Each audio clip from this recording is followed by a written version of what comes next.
In the blistering heat of a forgotten outpost in Afghanistan where the dust clung to every breath and the mountains stood like silent judges, a young female soldier named Captain Elena Ramirez stood at attention, her jaw set, her eyes burning with a fire no desert wind could extinguish.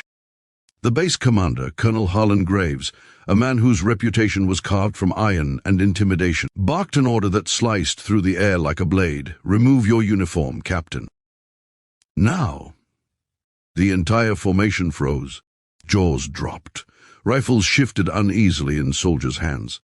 What Elena did next didn't just shock the base, it rewrote the rules of courage, loyalty, and justice in a single, heart-stopping moment. If you're ready for a story that'll grip your soul and refuse to let go, hit that subscribe button right now and buckle up, because this is one ride you won't forget. The sun hung low over forward operating base Talon, painting the rugged peaks in shades of blood and gold. It was August 2017, and the air shimmered with heat and tension. Elena Ramirez, 29 years old, stood tall in her camouflage fatigues, her dark hair pulled back in a tight bun that couldn't hide the determination etched into every line of her face. She was the only woman in her platoon, a fact that had followed her like a shadow since she enlisted at 18. Born in El Paso, Texas, to a mother who cleaned houses and a father who never came home from his last deployment, Elena had clawed her way through West Point, through Ranger School, through every obstacle that dared to tell her she didn't belong. Her soldiers respected her not because she was a woman, but because she was unbreakable. She'd carried a wounded sergeant through a hail of gunfire in Helmand Province, earning a Bronze Star, and a scar across her ribs that still ached when it rained. But respect was a fragile thing in a place like Talon, where old grudges festered and new ones were born every day. Colonel Harlan Graves was the kind of man who thrived on control. At 52, he was a career officer with a chest full of medals and a gaze that could make a recruit soil their boots. He'd been at Talon for 6 months, and in that time he'd turned the base into his personal kingdom. Rules were his law, and dissent was treason. Whispers circulated among the ranks. Graves had buried reports of misconduct, silenced whistleblowers, and worse. But no one dared speak openly. Not until that sweltering afternoon when the colonel's voice cracked like a whip across the parade ground. "Captain Ramirez," he snarled, his eyes glinting with something darker than authority, "I said remove your uniform. Every stitch. Let's see if you're as tough as you think you are." The order hung in the air, heavy and obscene. The 200 soldiers in formation stood paralyzed, their boots rooted to the cracked earth. Elena's second-in-command, Sergeant First Class Marcus Tate, a lanky Louisianan with a drawl as smooth as bourbon, clenched his fists so tight his knuckles went white. Beside him, Private First Class Aisha Khan, a 22-year-old medic from Chicago, bit her lip hard enough to taste blood. The silence was suffocating, broken only by the distant hum of a Black Hawk chopper. Elena's heart pounded, but her face betrayed nothing. She'd faced Taliban snipers, IEDs, and the sneers of men who thought she was a liability. But this was a different kind of battlefield. Why? Elena's voice was steady, cutting through the tension like a bayonet. "Sir, with respect, explain the order." The crowd gasped. Questioning a colonel in front of the entire base was career suicide. Graves' face twisted, his thin lips curling into a sneer. "You think you're special, Ramirez. You think your little medals make you untouchable. I'm teaching you humility. Strip." Now, his words dripped with venom, and the implication was clear. This wasn't about discipline. This was about breaking her. Elena's mind raced. She could comply, salvage her career, and let this man's power go unchallenged. Or she could fight and risk everything. Her eyes scanned the formation, locking onto the faces of her platoon. Tate gave her a nod so subtle it was almost imperceptible. Khan's eyes were wide, pleading, but there was steel in them too. Elena made her choice. Slowly, deliberately, she unhooked her vest, letting it fall to the ground with a thud. The crowd held its breath. She unbuttoned her jacket, one button at a time, her movements calm, almost ceremonial. But she didn't stop there. With a defiance that sent a shiver through the ranks, she reached for her dog tags, yanked them free, and held them up for all to see. "You want my uniform, Colonel?" she said, her voice ringing out like a bell. "Here it is, but you'll never take my honor." Then, in a move no one saw coming, Elena stepped forward, her boots crunching on the gravel, and tossed her jacket at Graves' feet. The colonel flinched as if she'd thrown a grenade. But Elena wasn't done. She reached into her pocket and pulled out a small, weathered notebook, the one she'd carried since West Point, filled with sketches, quotes, and a list of every soldier she'd sworn to protect. She tore out a page, crumpled it, and let it fall beside her jacket. "That's for every rule you've twisted," she said. Another page. "That's for every soldier you've silenced." The crowd was electric now, murmurs rippling through the ranks. Graves' face turned purple, his hand twitching toward the pistol at his hip. "Arrest her," he roared, spittle flying. Two MPs stepped forward, hesitating as they met Elena's gaze. She didn't resist as they cuffed her, but she didn't look away from Graves either.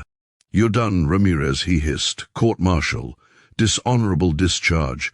You'll be nothing." Elena smiled, a small, dangerous thing. "We'll see, sir." The base brig was a concrete box that smelled of sweat and despair. Elena sat on a metal bench, her wrists still raw from the cuffs, replaying the moment in her head. She'd humiliated Graves in front of his kingdom, but at what cost? Her career, her freedom, maybe more. Hours passed, the only sound the drip of a leaky pipe. Then the door creaked open, and in slipped Aisha Khan, her medic's bag slung over her shoulder. "Captain," she whispered, glancing over her shoulder, "you've got friends out there. Tate's rallying the platoon. They're saying what you did, it woke something up." Elena's eyes narrowed. "What are you talking about?"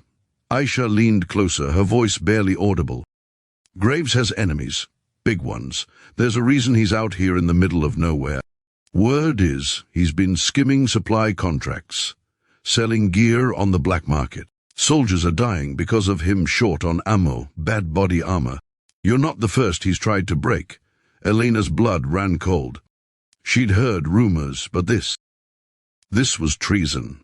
The next morning, the base was a powder keg. Tate had spread the word through encrypted chats and whispered conversations in the chow hall. Soldiers who'd kept their heads down for years were talking about missing supplies, about missions botched because of faulty equipment, about Graves' late-night meetings with shady contractors. Elena's act of defiance had lit a fuse, and the explosion was coming. In the brig, Elena wasn't idle. She'd hidden a pen in her boot, a habit from her journalist mother, who'd taught her to always have a weapon for the truth. On the walls of her cell, she scratched out everything she knew, dates, names, snippets of conversations she'd overheard. When the guards changed shifts, she passed notes through Aisha, who smuggled them to Tate. The platoon was building a case, piece by piece, like a puzzle no one else had dared to touch.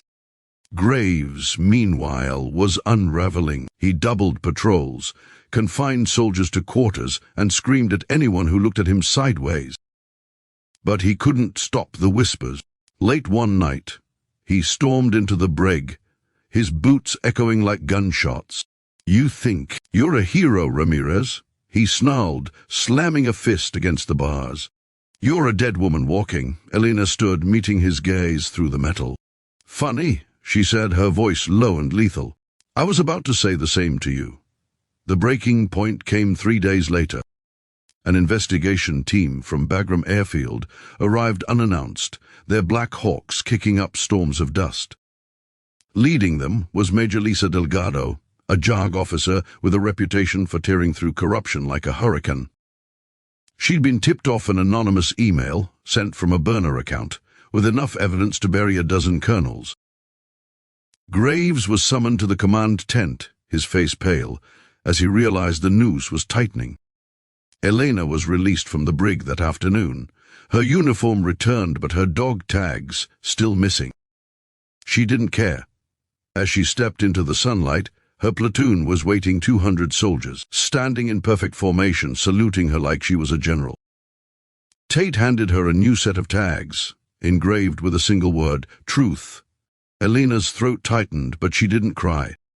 Not yet. The investigation was a bloodbath. Delgado's team uncovered shipping manifests, bank records, and a trail of bodies. Soldiers who died because Graves had sold their Kevlar to the highest bidder. Contractors flipped, pointing fingers at the colonel who'd promised them millions. Graves tried to run, making it as far as the motor pool before Tate tackled him into the dirt. "This is for Ramirez," Tate growled, cuffing the colonel himself. The court-martial was held in a hangar at Bagram, the air thick with the smell of jet fuel and justice. Elena testified for 3 days, her voice never wavering as she laid out every detail, the shakedown, the missing supplies, the lives lost. Graves sat across from her, his medals stripped, his eyes hollow. When the verdict came guilty on all counts, life in Leavenworth, the hangar erupted in cheers. Elena didn't cheer. She just looked at Graves and said, "You wanted my uniform. You got my truth instead." Back at Talon, the base was transformed. Elena was promoted to major, her platoon now a legend across the army. She instituted new protocols, open supply audits, mandatory whistleblower protections, and a wall in the Chow Hall where soldiers could pin notes about anything, grievances, ideas, fears. The wall was never empty. Aisha became the base's first female master sergeant, her quick hands, saving lives in the field, and her quicker mind rooting out corruption. Tate, ever the loyal shadow, took on a new role, training recruits to be leaders, not followers. But the story doesn't end with victory parades. One night, months later, Elena stood alone on the parade ground where it all began. The stars were sharp, the air cool for once. She pulled out her notebook, now tattered and full, and wrote a final entry: "Courage isn't the absence of fear. It's the moment you decide someone else's life is worth more than your own comfort." She tore out the page, folded it into a paper crane, and let the wind carry it toward the mountains. The army tried to bury the story, too messy, too raw, but soldiers talk, and the truth has a way of spreading. Elena's crane was found by a supply convoy, passed from hand to hand, until it reached a journalist in Kabul. The article went viral, then the video, then the speeches. Elena never sought the spotlight, but it found her anyway. She toured bases, not as a hero, but as a reminder: one voice can break an empire of lies. Years later, a young private from Iowa stood at attention on that same parade ground, clutching a new set of dog tags. Engraved on them was that single word: truth. She didn't know Elena personally, but she knew the story. And when her own commander tried to silence her, she remembered the crane, the notebook, the woman who stood in the dust and refused to break. Elena Ramirez left the army in 2021, taking a job training civilians in crisis zones, teaching them how to survive, how to fight, how to speak when no one wants to listen. She never wore her medals. She didn't need to. Her scar, her notebook, her crane, those were enough. And somewhere, in a prison cell in Kansas, Harlan Graves stares at a concrete wall, wondering how one woman dismantled his world with nothing but a uniform and a choice. That's the power of truth. That's the power of courage. And that's the story of the day a captain stood in the dust and froze an entire base, not with fear, but with fire. So, tell me, from which part of the country are you watching this video?